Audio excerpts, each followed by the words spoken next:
Assalamualaikum warahmatullahi wabarakatuh. Waalaikumsalam warahmatullahi wabarakatuh. Alhamdulillahillazi anzala al-Qur'an hudan lin-nasi wa bayyinatin minal huda wal furqan. Wassalatu wassalamu ala asyrafil anam wa ala alihi wa ashabihil kiram, amma ba'du. Saudara-saudara kaum muslimin rahimakumullah, setiap penganut agama di dunia ini mempunyai sesuatu kitab yang dianggapnya sebagai kitab suci. Orang Hindu punya kitab Weda, orang Buddha punya kitab Tripitaka, Yahudi mempunyai Taurat, Nasrani mempunyai Injil, penganut Konghucu punya kitab Tao Te Ching, orang Majusi punya kitab Zen Avesta, orang kebatinan punya kitab Serat Centani, Hidayat Jati, Darmo Gandul, atau Gatoloco. Sementara kita umat Islam oleh Allah diberikan Al-Quranul Karim.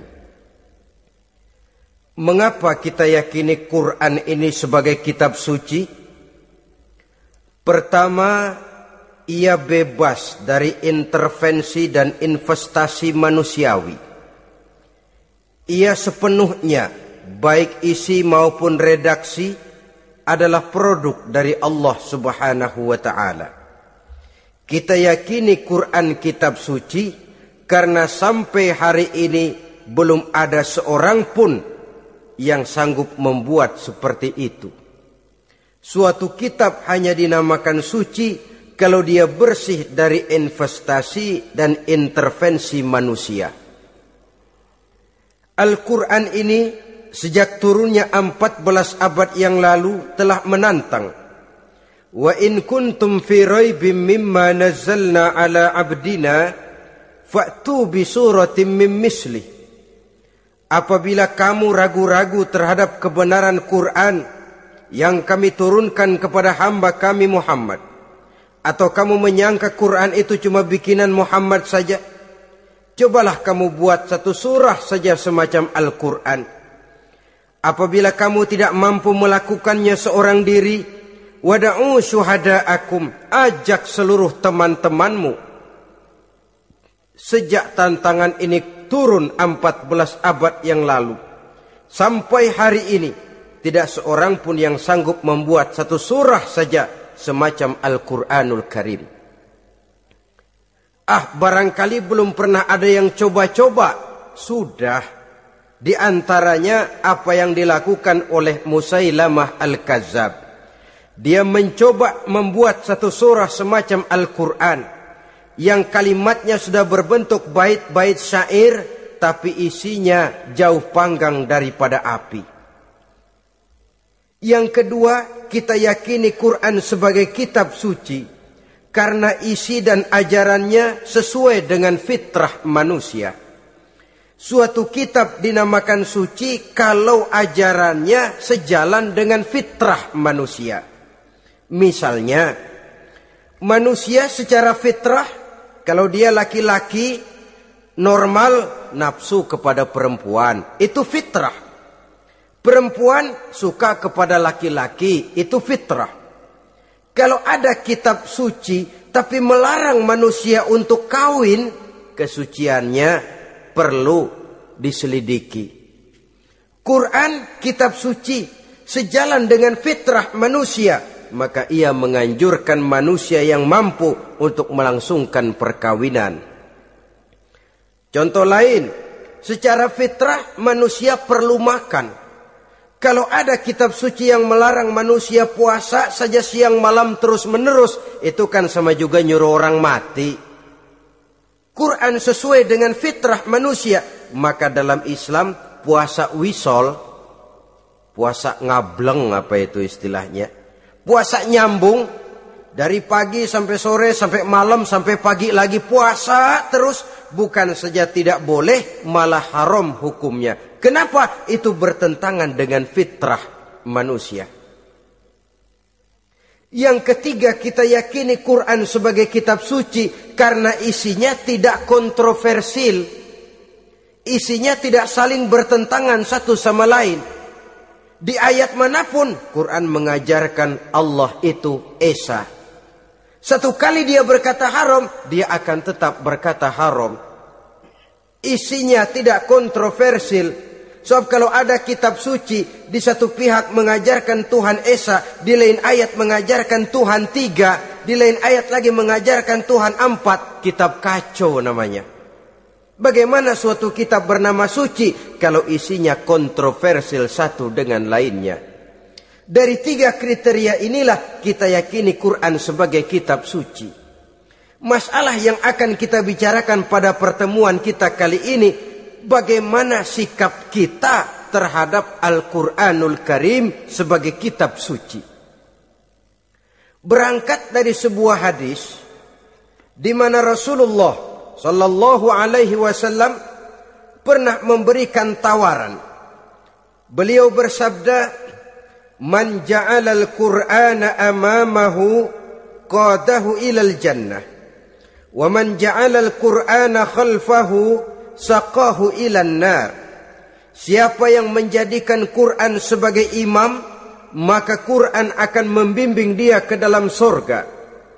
Tetapi siapa yang menjadikan Quran sebagai makmum, maka Quran akan mendorong dia ke dalam neraka. Pilihan terserah kita.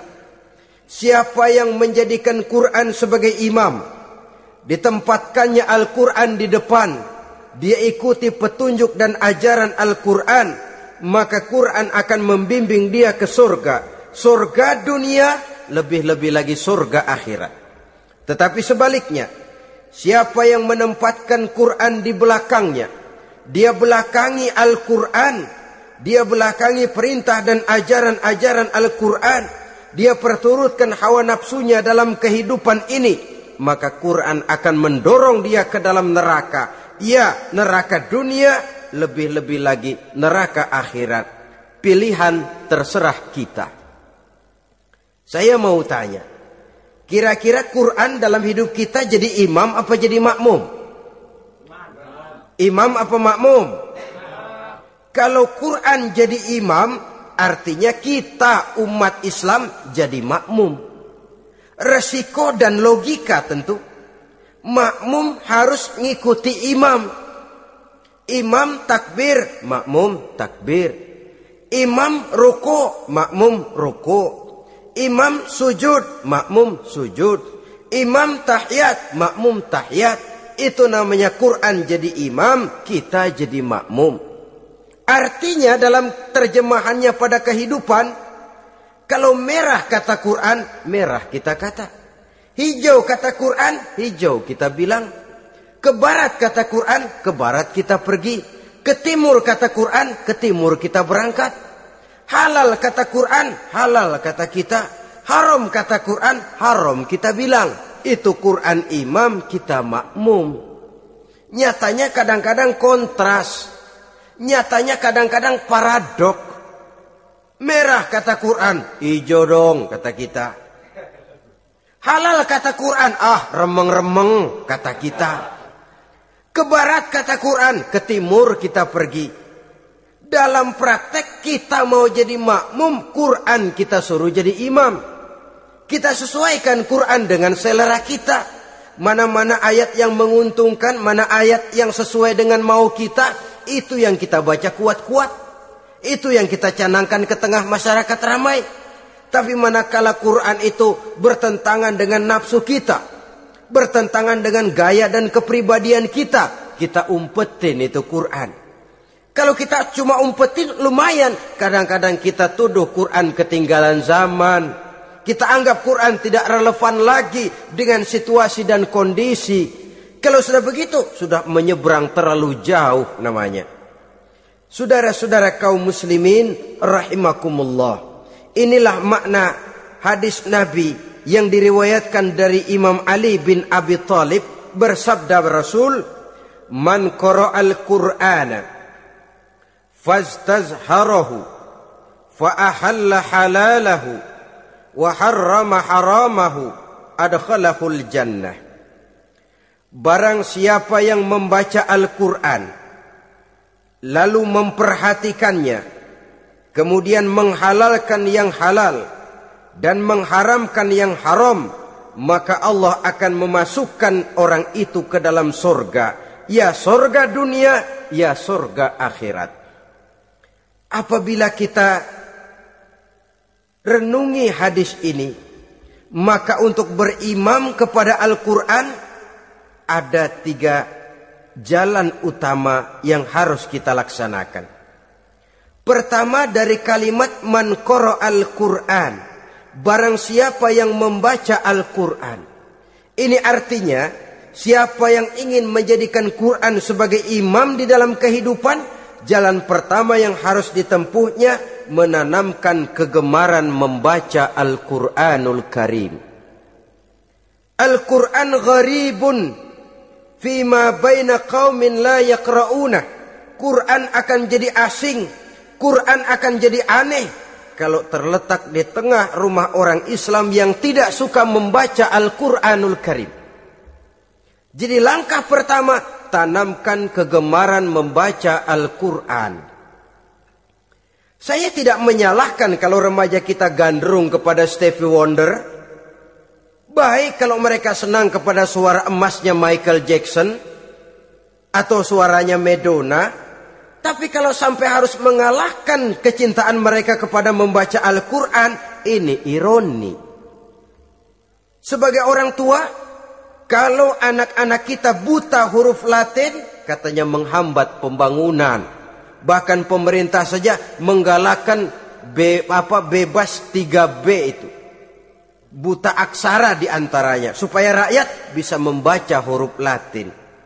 Kalau anak-anak kita buta huruf Latin, katanya menghambat pembangunan. Bagaimana kalau anak-anak kita buta huruf Quran?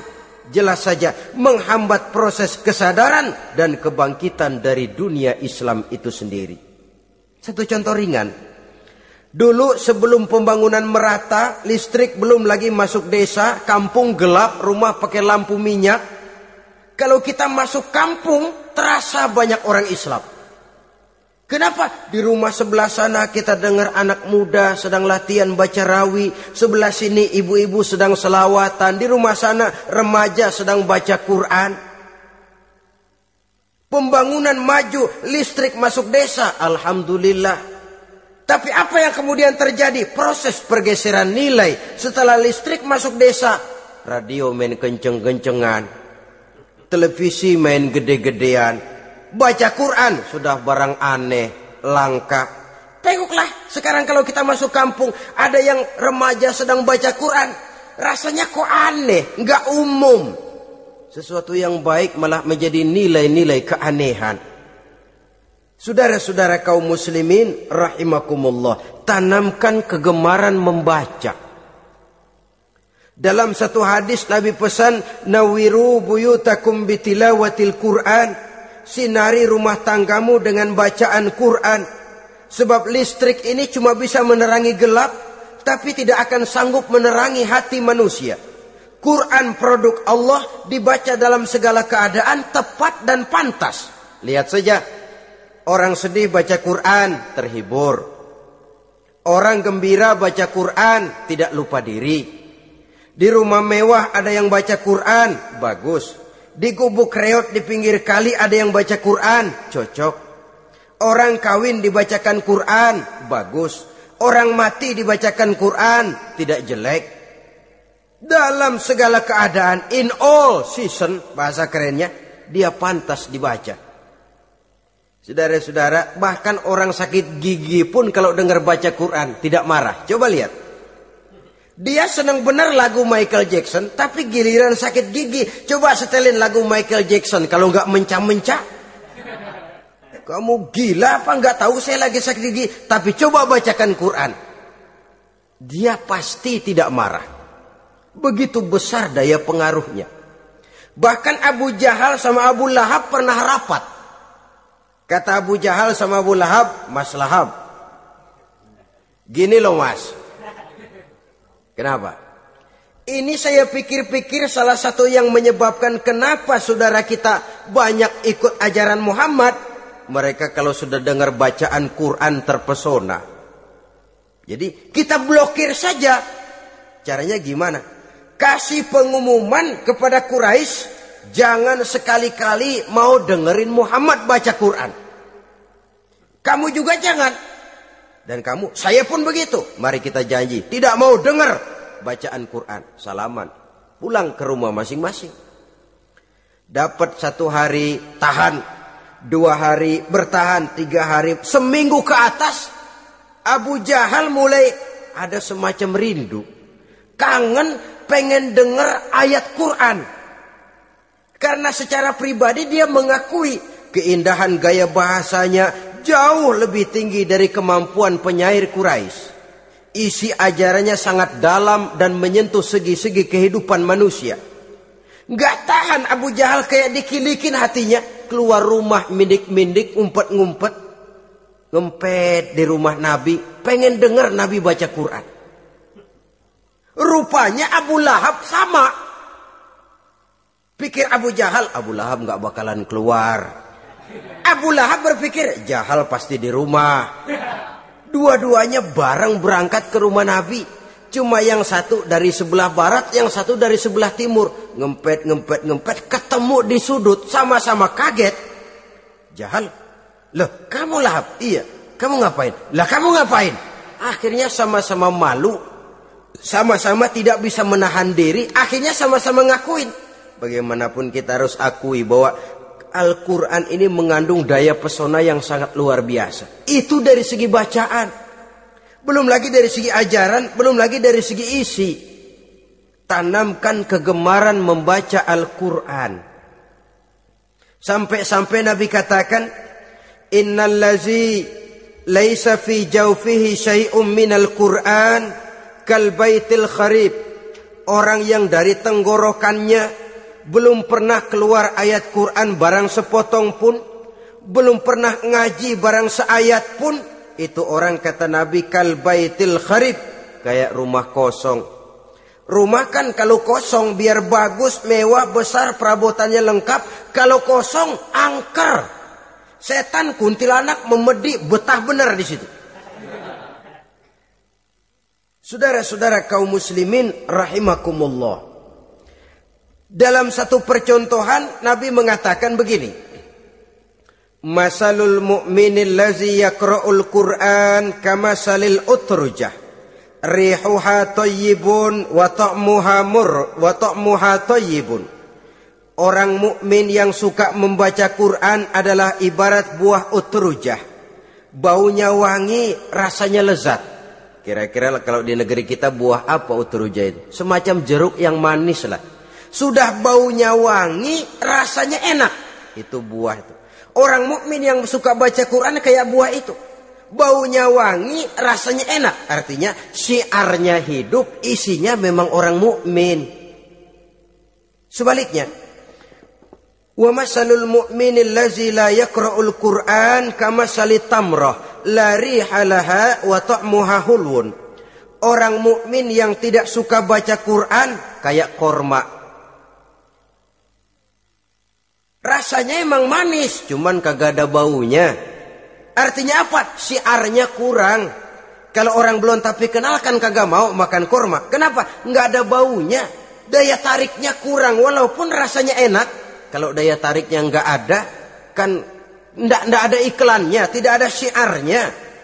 Itu orang mukmin yang tidak suka membaca Quran. Ibarat buah, nggak ada baunya, walaupun rasanya enak. Orang kurang tergerak. Kurang syiar, kurang daya tarik. Sebaliknya, wa masalul munafiq allazi yaqra'ul Qur'an kamasalir raihanah rihuha thayyibun wa ta'muha murrun.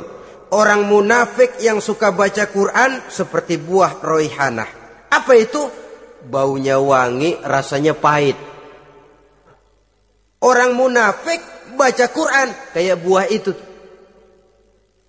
Baunya sih enak, cuman rasanya pahit. Ya munafik baca Quran. Syiarnya sih lumayan, daya tariknya hebat, isinya munafik. Nah, paling jelek orang munafik yang gak suka baca Quran.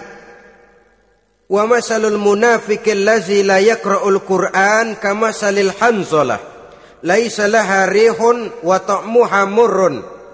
Orang munafik yang tidak suka baca Quran seperti buah hanzalah, sudah enggak ada baunya, rasanya pahit lagi. Kalau buah pacek kali. Udah baunya kagak ada, kalau dimakan bikin orang celeng. Saudara-saudara kaum muslimin rahimakumullah, tanamkan kegemaran membaca Al-Quran. Karena membaca Al-Quran merupakan ibadah yang besar. Bahkan kata Nabi, afdalu ibadati abdi qiraatul Quran. Nilai ibadah yang paling baik dari hambaku adalah ibadah membaca Al-Quran. Dalam solat pahalanya lebih besar di luar solat daripada di luar solat. Dengan wudu pahalanya lebih besar daripada tanpa wudu. Mengerti pahalanya lebih besar daripada tidak mengerti. Tapi tidak mengerti pun jangankan membaca, mendengar saja orang baca Quran dengan baik sudah didoakan untuk mendapat rahmat. Berpahala mendengar bacaan Al-Quran walaupun tidak mengerti. Apalagi membaca sendiri, apalagi mengerti apa yang kita baca, tentu pahala itu akan jauh lebih besar. Ini yang pertama, tanamkan kegemaran membaca Al-Quranul Karim. Yang kedua, dalam hadis tadi, fastazharahu, man qara'al Qur'ana fastazharahu. Siapa yang membaca Al-Quran kemudian memperhatikannya. Jadi kalau kita mau berimam kepada Al-Quran, setelah menanamkan kegemaran membaca, yang kedua, perhatikan. Pahami isinya. Jangan seperti monyet pakai mahkota, ketawa girang, cengengesan, tapi dia tidak tahu arti kebesaran mahkota yang disandangnya itu. Bangga dengan Al-Quran, tapi apa kandungannya kita tidak mengerti. Untuk memahami Al-Quran ini, caranya bagaimana? Tentu mudah saja. Seperti contoh, kalau kita ingin mengerti caranya bikin tahu, jangan bertanya kepada montir mobil. Montir mobil ahli betul urusan mesin. Tapi kalau urusan tahu, tanya dong tukang tahu. Untuk mengerti rahasia dan seluk-beluk Al-Quran, kita harus bertanya kepada orang yang memahami seluk-beluk Al-Quran. Para ulama, para kiai, para ustadz. Yang kita tahu kualitas keilmuannya, kita yakini loyalitas dan integritasnya kepada Islam ini. Kenapa? Ayat-ayat Quran itu elastis. Dia dibawa kemana saja mau. Ditafsirkan menurut kemauan orang bisa. Paling celaka kalau yang belajar tidak punya dasar, yang mengajar punya maksud lain. Sesat dan menyesatkan. Yang ngajar punya nafsu ambisi. Yang belajar tikus budeg. Yang memang tidak punya dasar apa-apa. Sekali belajar langsung tafsir. Cara wudhu yang baik saja belum ngerti. Cara ruku dan sujud yang baik saja belum bisa. Yang membatalkan sholat apa ndak bisa, ndak ngerti. Sekali langsung. Ndak, supaya kita langsung saja belajar langsung Al-Quranul Karim. Tidak jelek. Cuma akan lebih baik kalau sebelumnya ada unsur penunjang dari nilai-nilai keilmuan dalam Islam ini. Disinilah perlunya menghidupkan majelis-majelis taklim. Sebab kalau Al-Quran hanya dipahami dan dikutak-kutik menurut maunya rasio saja, kekuatan rasio terbatas. Saya akan khawatir nantinya akan timbul pendapat-pendapat di mana Al-Quran disesuaikan dengan otak. Bukan otak ngikuti Quran, tapi Quran disuruh ngikuti otak. Contoh yang dekat saja, kalau saudara ngukur kayu pakai meteran, Itu kira-kira meteran ikut kayu, apa kayu ikut meteran? Ayo, kira-kira kayu ikut meteran, apa meteran ikut kayu? Meteran ikut kayu. Bagus. Kalau meteran ikut kayu, artinya nggak ada meteran benar di dunia ini. Kayunya kependekan, meterannya dipotong. Kan begitu loh. Meteran ikut kayu namanya. Bukan meteran ikut kayu, tapi kayu yang harus ikut meteran. Otak harus ikut wahyu. Jangan wahyu disuruh ikut otak. Manusia ikut Quran, jangan Quran disuruh ikut manusia. Dan kaum orientalis, ya, orang barat di luar Islam yang mendalami, mempelajari Islam dengan tujuan mencari kelemahan Islam untuk menghantam umat Islam. Itu sengaja mencari ayat-ayat yang mereka kumpulkan untuk menghantam umat Islam. Supaya mereka meragukan Qur'annya untuk kemudian pada suatu saat meninggalkan Qur'an sama sekali. Timbullah pendapat ada ayat Qur'an yang sudah tidak sesuai lagi katanya dengan situasi dan kondisi. Seolah-olah otak manusia sudah jauh lebih pintar daripada Al-Qur'anul Karim. Saudara-saudara kaum muslimin rahimakumullah. Inilah yang kita berlindung dari Allah. Sebab secara demikian dengan kata lain kita secara tidak sadar sudah mengurangi kemahamutlakan dan kesempurnaan dari Allah Subhanahu wa taala. Untuk memahami Al-Qur'an maka kita harus bertanya kepada ahlinya, mengaji, menghidupkan majelis-majelis taklim. Jangan sampai Al-Qur'an menjadi awam di tengah masyarakat Islam sendiri. Ini jalan yang kedua, memahami isinya. Sehingga dengan demikian, manakala Al-Quran dibacakan orang, pemikiran kita tidak lagi terpusat kepada kemerduan suara orang yang membaca, tapi tertuju kepada isi yang dikandungnya. Sehingga dalam kondisi semacam itu, boleh jadi tiap kali dibacakan Al-Quran, nilai iman makin tambah. Kita dengar orang baca, Alam taro kaifa fa'ala rabbuka bi ashabil fil. Terbayang oleh kita bagaimana Raja Abrahat dengan pasukannya mau menghancurkan Ka'bah. Bagi Allah cukup menurunkan burung ababil, hancur lebur Abrahat, raja besar dengan seluruh pasukan gajahnya, berantakan dibuatnya cuma dengan burung ababil. Allah Maha Besar, Allah Maha Kuasa. Tambah iman. Kalau tidak, ya seperti yang banyak terjadi. Quran menceritakan azab, kita malah kesenangan. Walakum azabun alim. Kamu akan mendapat azab yang pedih. Kita teriak di pojokan, toyib, toyib. Allah, alhamdulillah. Digambarkan azab malah baik-baik. Bahwa kita suka, kita gemar kepada bacaan Quran dengan suara yang merdu, alhamdulillah. Akan lebih baik lagi kalau kita mengerti apa yang dibacanya. Sebab perintah membaca tersirat makna perintah untuk memahami. Perintah memahami tersirat makna untuk mengamalkan. Dengan kata lain, kita hanya bisa mengamalkan Quran dengan baik kalau kita mengerti isinya. Kita hanya bisa mengerti isinya kalau kita rajin membacanya. Baik membaca yang tersirat, baik membaca yang tersurat dengan petunjuk para alim ulama, para kiai, dan orang-orang yang ahli di bidang itu. Saudara-saudara kaum muslimin rahimakumullah, inilah jalan kedua. Upayakan memahami isinya. Hidupkan kajian-kajian agama, hidupkan majelis-majelis taklim.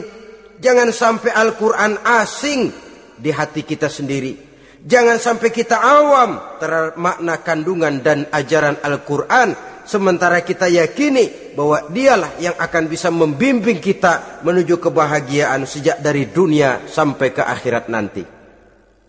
Jalan ketiga untuk berimam kepada Al-Quran, setelah menanamkan kegemaran membaca, lalu berupaya memahami isinya, yang ketiga adalah mengamalkannya dalam kehidupan sesuai dengan kemampuan yang kita miliki. Quran tidak akan membawa berkah Kalau ajaran yang terkandung di dalamnya kita baca, tapi kemudian kita injak-injak dalam praktek kehidupan. Quran mengatakan riba haram, tapi praktek kita dalam hidup malah senang betul kepada riba. Quran mengajarkan jagalah kesatuan persatuan dan ukhuwah Islamiyah. Praktek yang kita lakukan malah centang perenang, malah saling bertolak belakang, malah kadang menjegal kawan seiring, menggunting dalam lipatan, ramai kita dengan kita. Lalu kelemahan pun menjadi kenyataan di mana-mana. Quran sekali lagi tidak akan membawa berkah kalau yang kita baca kita injak-injak. Tentang pengamalan Al-Quran ini, Allah Subhanahu wa ta'ala mengklasifikasi manusia dalam firman-Nya, "Tsumma awrasnal kitaba allazina astafaina min ibadina." Kemudian kami wariskan Al-Quran ini kepada hamba-hamba kami yang kami pilih. Ya Allah, coba saja kita lihat ayat ini. Quran kitab pilihan, diberikan kepada umat pilihan, yaitu kita-kita ini. Lalu bagaimana umat pilihan ini setelah menerima Al-Quran? Terbagi dalam 3 kelompok besar. Pertama, kata Allah, "Faminhum zalimun linafsihi." Di antara mereka ada yang setelah menerima Al-Quran kemudian zalim kepada dirinya sendiri. Artinya hanya mulutnya saja yang menerima Al-Quran, tapi perbuatannya menginjak-injak Al-Quran. Orang semacam ini tidak zalim kepada Allah, tidak zalim kepada Rasulullah, tetapi orang semacam ini zalim kepada dirinya sendiri. Dia terima Quran dengan mulutnya, tapi dia injak-injak Quran dengan perbuatannya. Na'udzubillah summa na'udzubillah. Kelompok yang kedua, faminhum muqtasid. Di antara mereka ada yang setelah menerima Al-Quran lalu muqtasid. Muqtasid ini 50-50. Ngambil jalan tengah. Ajaran Quran dipakai, ajaran setan dikerjain. Artinya juga perintah Quran oke, larangan Quran heeh. Saudara-saudara, malaikat bingung bagaimana montennya nih anak ini. Perintah Quran dikerjain, larangan Quran juga dikerjain. Ini muqtasid. Nah, yang ideal adalah golongan yang ketiga, kata Allah, wa minhum sabiqun bil khairati biiznillah. Di antara mereka ada lagi yang setelah menerima Al-Quran lalu berlomba-lomba melaksanakannya, berlomba-lomba mengamalkan kebaikan, dan itu hanya bisa terjadi biiznillah, dengan izin dari Allah. Hidayah, saudara-saudara. Berapa banyak orang yang mengerti Quran tapi hidupnya jauh dari cahaya Quran. Berapa banyak orang yang ahli Quran tapi cahaya Quran tidak menerangi kehidupannya. Berapa banyak orang yang ahli hukum tapi bikin bingung masyarakat dengan fatwanya. Saudara-saudara kaum muslimin, kenapa bisa terjadi? Itu tidak ada hidayah, tidak biiznillah, tidak ada izin dari Allah. Maka bisa membaca Quran, alhamdulillah. Bisa memahaminya, kita bersyukur kehadirat Allah. Lebih penting dari itu, kita mohon hidayah agar bisa mengamalkannya sesuai dengan kemampuan kita. Saudara-saudara kaum muslimin rahimakumullah. Mana yang lebih banyak di zaman kita sekarang ini? Kita bisa analisa. Ada yang menerima Quran hanya dengan mulutnya saja. Kalau ditanya, Tuhanmu siapa? Allah. Kiblatmu mana? Ka'bah. Saudaramu siapa? Umat Islam. Kitab sucimu apa? Quran. Kamu bisa baca? Enggak. Ya, kalau cuma tidak bisa baca, barangkali kadang-kadang Quran saja pun tidak punya. Ini yang ironi, ini yang menyedihkan. Saudara-saudara kaum muslimin rahimakumullah. Tanpa melaksanakan konsepsi Al-Quran di dalam kehidupan, maka kesenangan kita membacanya, pengertian kita tentang Al-Quran barangkali tidak akan bisa berbuat terlalu banyak di dalam kehidupan. Maka sekarang ini sudah ada terjemahan Quran dalam bahasa Indonesia, dalam bahasa daerah, dalam bahasa Inggris, Belanda, bahkan Jerman, yang masih harus terus dan selalu ditingkatkan terjemahan Quran di dalam kehidupan. Dengan kata lain, kita umat Islam menunggal dengan Quran kita. Jangan cuma jadi kebanggaan Islam tinggi, tidak ada yang lebih tinggi dari Islam. Quran kitab suci, tidak ada yang bisa menandinginya. Qurannya, tapi umatnya. Kadang-kadang kita ini jauh panggang daripada api. Kita bersyukur musabaqah tilawatil Quran dihidupkan dengan biaya bermiliar rupiah. Sejak dari tingkat kelurahan, kecamatan, wali kota, provinsi, sampai kepada tingkat nasional. Untuk menanamkan kegemaran membaca Quran. Setelah itu hendaknya diadakan peningkatan dengan upaya memahaminya. Sehingga pada suatu saat boleh kita adakan musabaqah pengamalan Quran. Hadiahnya sudah langsung dari Allah sendiri. Ini yang kita perlu berlomba. Berlomba mengamalkan ajaran Quran. Sabiqun bil khairat. Berlomba mengamalkan ajaran-ajaran Al-Quranul Karim. Nah, oleh karena Al-Quran ini dalam bentuknya yang umum kadang-kadang hanya menjelaskan satu persoalan secara global, kita memerlukan tuntunan sunnah dari Rasulullah Sallallahu Alaihi Wasallam. Umpamanya, Quran hanya mengajarkan aqimis sholat, dirikan sholat. Caranya bagaimana? Tidak ada cara sholat dalam Quran. Dari mana kita tahu cara sholat? Dari sunnah. Itu sebabnya selain Al-Quran sebagai sumber utama, kita memerlukan sunnah. Bahwa sholat pakai takbiratul ihram di Quran tidak ada. Bahwa sholat pakai tahiyat dalam Quran tidak ada. Jadi kalau orang cuma Quran saja, tidak ada sunnah itu, ya bagaimana kita bisa sholat? Quran cuma mengatakan wa atimul hajja wal umrata lillah, laksanakan haji dan umrah karena Allah. Bagaimana manasik haji? Bagaimana cara sa'i? Bagaimana cara wukuf? Bagaimana cara melontar? Tidak ada dalam Quran. Yang memuat itu tidak lain sunnah. Untuk memahami Quran dan sunnah ini, kita memerlukan orang yang menguasai Quran dan sunnah. Oleh karena itu kita perlu petunjuk kepada para ulama. Itu sebabnya Quran sendiri mengatakan, wa in tanaza'tum fi syai'in farudduhu ilallahi wa rasulih. Apabila kamu berbeda pendapat tentang suatu persoalan, kembalikan kepada Allah dan Rasulnya. Kembalikan kepada Allah artinya kembalikan kepada Quran. Kembalikan kepada Rasul, maksudnya kembalikan kepada sunnah. Siapa yang mengerti Quran dan sunnah? Para ulama yang kualitas ilmunya kita yakini, loyalitas dan kredibilitas serta integritas keislamannya bisa menjadi panutan. Saudara-saudara kaum muslimin rahimakumullah. Dengan demikian, kalau orang berkata, langsung saja memahami Quran. Sekarang kan sudah banyak terjemahannya. Tidak usah lewat ulama-ulamaan.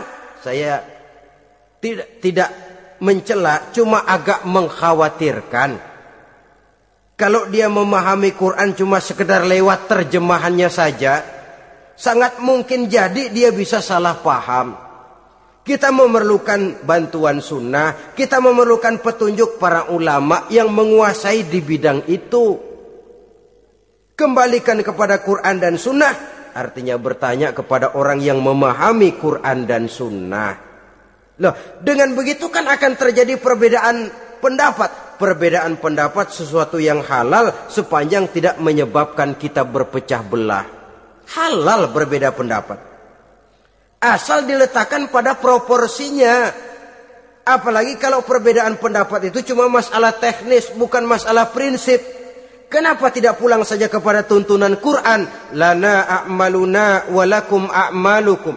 Kami akan mengamalkan amalan yang kami yakini benarnya. saudara persilahkan mengamalkan amalan yang saudara yakini benarnya. Sama-sama punya alasan, sama-sama punya dalil. Tidak usah saling menyalahkan. Tidak usah saling mengklaim, merasa yang paling benar, orang lain salah semua. Kemukakan argumen, jangan sentimen. Harus dengan semangat mencari kebenaran, bukan untuk mencapai kemenangan. Kalau sentimen lebih penting dari argumen, kalau kemenangan lebih diutamakan dari mencari kebenaran, yang berlaku kadang-kadang gengsi. Kalau sudah gengsi, yang bicara emosi. Kalau sudah emosi, istilah kita di kampung, ngambek. Gedean ilmunya sama ambeknya. Kadang-kadang, dah saya kalau nggak jadi imam nggak mau sembahyang di situ. Kalau nggak jadi imam, orang lain dianggapnya kagak sah sembahyangnya. Oh, pokoknya kalau nggak ngaji sama saya Islamnya kurang bener. Mengklaim. Perbedaan pendapat wajar, halal, asal tidak menyebabkan kita berpecah belah. Dan sewajarnya kita lebih berusaha mencari titik pertemuan, memperbesar persamaan, dan bukan mengutak-ngutik perbedaan. Kadang-kadang inilah penyakit kita nih.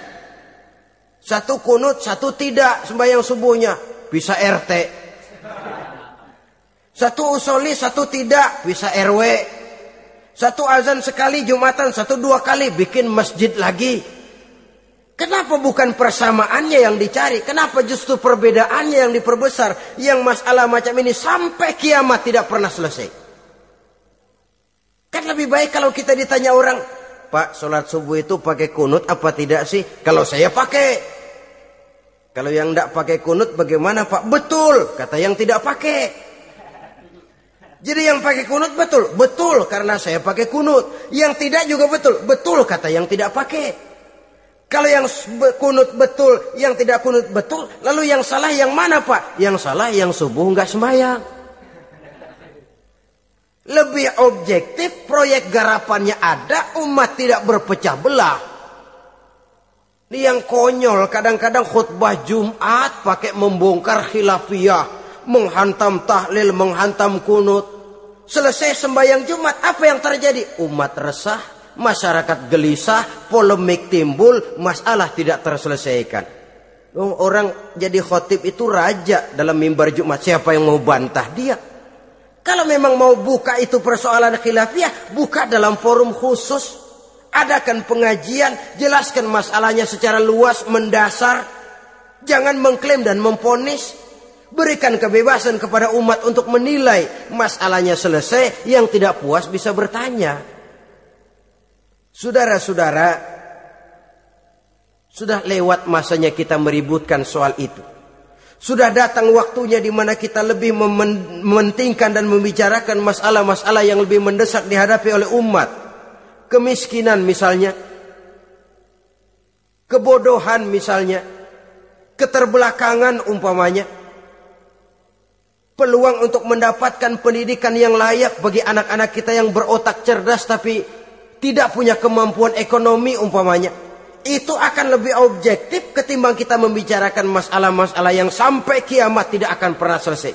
Yang hanya akan menyebabkan kita menjadi lemah, persatuan koyak, solidaritas sosial lalu menurun, saling curiga menjadi tumbuh karenanya, dan pada akhirnya kita tidak akan pernah bisa berbuat banyak.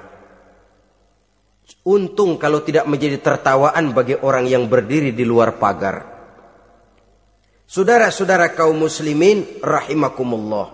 Sekali lagi, Al-Quran tidak akan membawa berkah kalau yang kita baca kita injak-injak. Oleh karenanya, untuk berimam kepada Quran ini, sekali lagi pertama, tanamkan kegemaran membaca.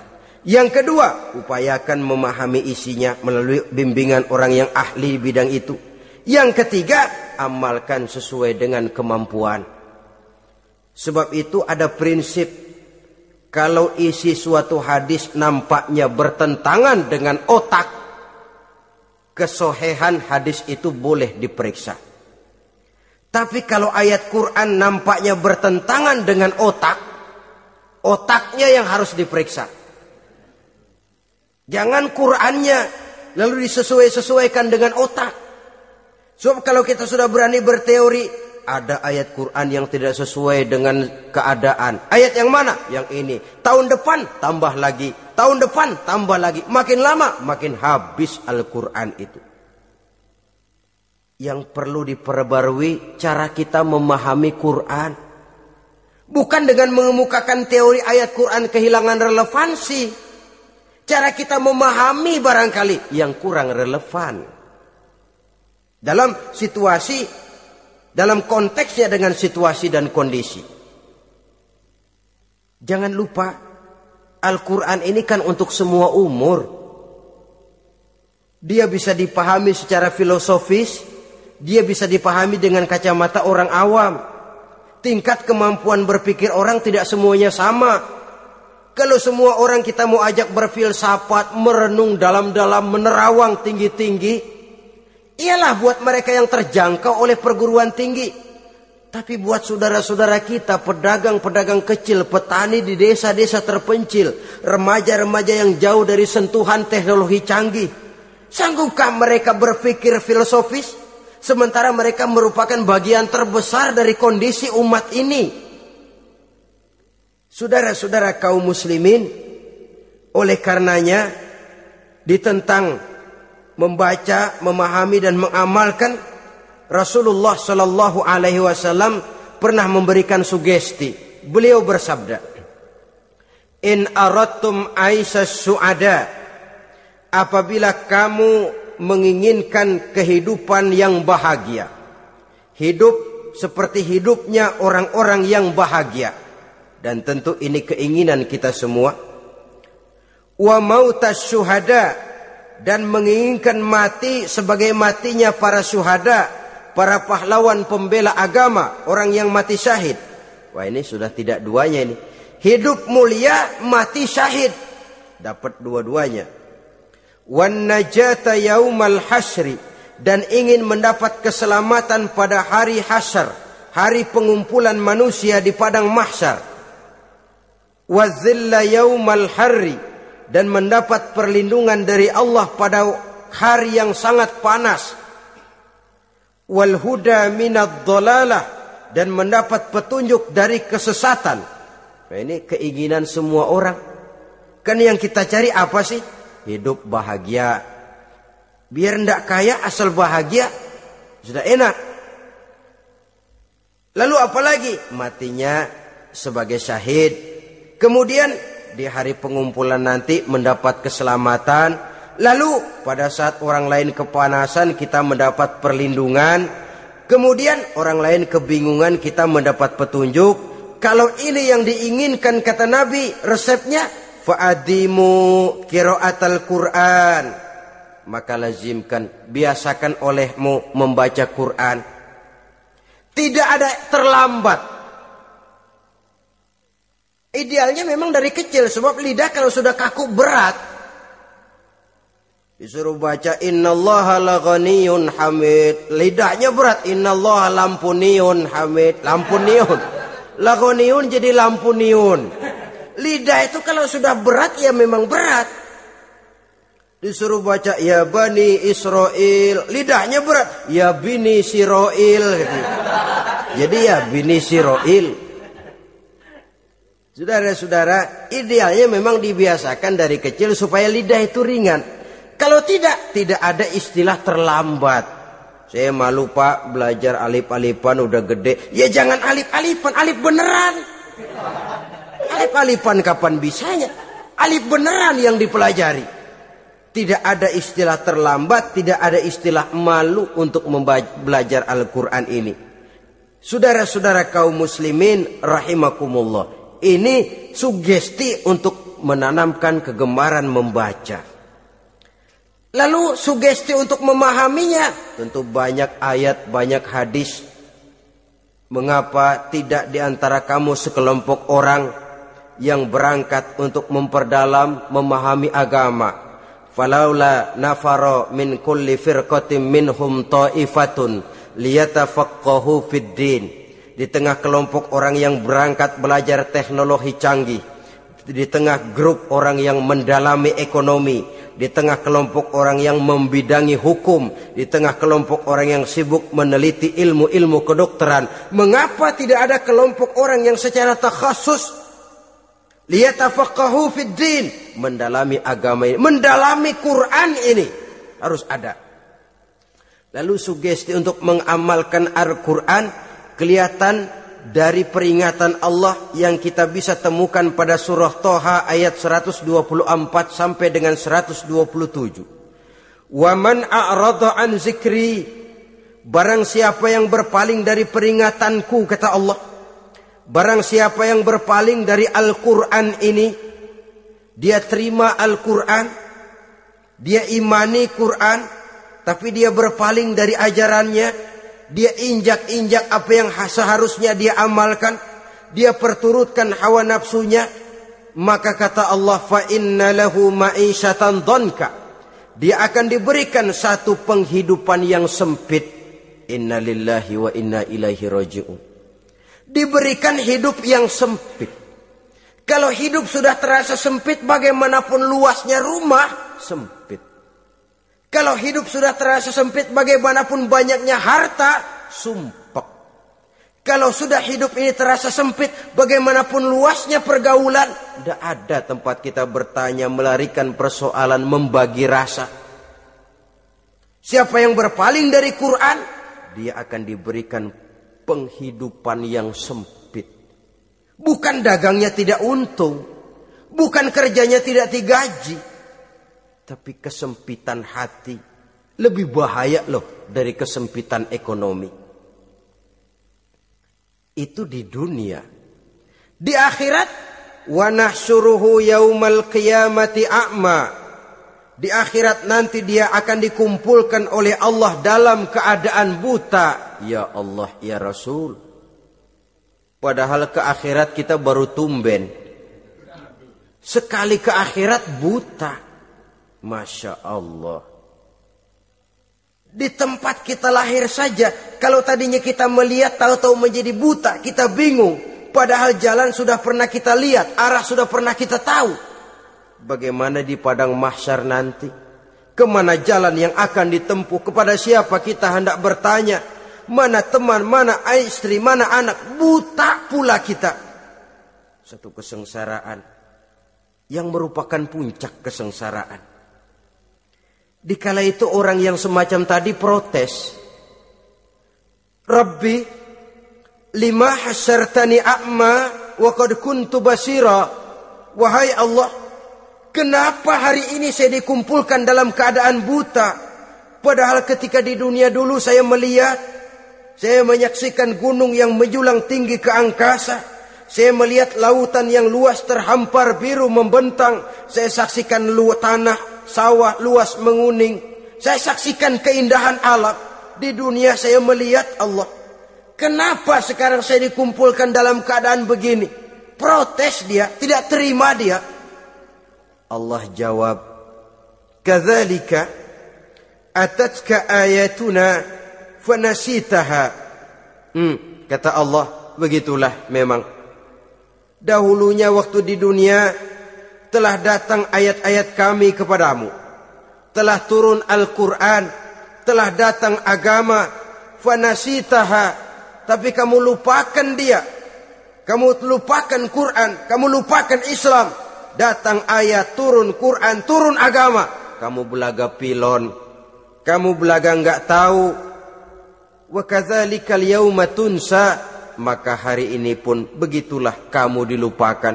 Sebagaimana dulu waktu di dunia, kamu telah melupakan ayat-ayatku, melupakan kitabku, melupakan ajaran-ajaranku. Hari ini kamu pun dilupakan. Seolah-olah Tuhan cuma enggak bilang, mereka protes, Tuhan, kenapa saya buta padahal di dunia saya ngelihat.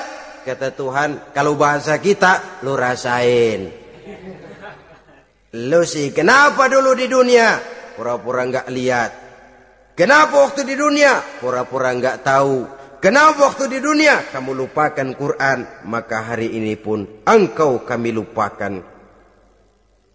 Wa kadzalikal yauma tunsa.